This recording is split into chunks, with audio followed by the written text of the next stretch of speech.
যারা এমএইচএ এবং এমবিএ, সবাই তোমরা জানো যে এমএইচএ এমবিএ হচ্ছে আমার ডোমেন, এবং এটা নিয়েই আমি চাকরি করি এবং এটা নিয়ে আমি টিউশন পড়াই।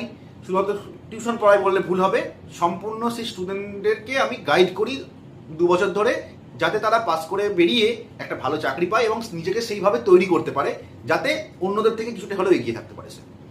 তো এবছরও আমি কিন্তু এমএইচএ এমবিএ ব্যাচ চালু করছি, জুলাই মাস থেকে ফার্স্ট ব্যাচ চালু করছি, কারণ সেকেন্ড ব্যাচ আবার একটা চালু করবো আমি, সেটা একটু লেট করে চালু করি, কারণ অনেক স্টুডেন্টরা আছে যারা হয়তো জুলাইয়ের মধ্যে কলেজ ভর্তি হয় না, বা তাদের গ্র্যাজুয়েশন এক্সাম শেষ হয় না, সেই কারণের জন্য তারা একটু দেরি করে ভর্তি হয়।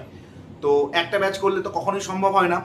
তো আমি সেই জন্য এবছরে কিন্তু এমএইচএ এবং এমবিএ দুটো ব্যাচ চালু করার ইচ্ছা আছে। যারা এমএইচএ এমবিএ টিউশন পড়তে চাও তারা খুব তাড়াতাড়ি আমার সঙ্গে কন্ট্যাক্ট করো, ডিসক্রিপশন বক্সে ফোন নাম্বার দেওয়া থাকছে। আচ্ছা, এবার বলি West Bengal university of health science, এইটা যতটা মেডিকেলের জন্য ভালো, মানে ডাক্তারি পড়ার জন্য যতটাই ভালো, এমএইচএ করার জন্য কিন্তু ততটাই হার্মফুল, মানে একদম কেরিয়ার শেষ হয়ে যাবে এখান থেকে বললে। কিন্তু কেন শেষ হয়ে যাবে, 2024-এর ক্লাস আজও চালু হয়নি, ওখানকার স্টুডেন্টরা কিন্তু কন্টিনিউ বসে আছে বাড়িতে, জাস্ট বাড়িতে বসে আছে, সময় টাইম পাস করছে।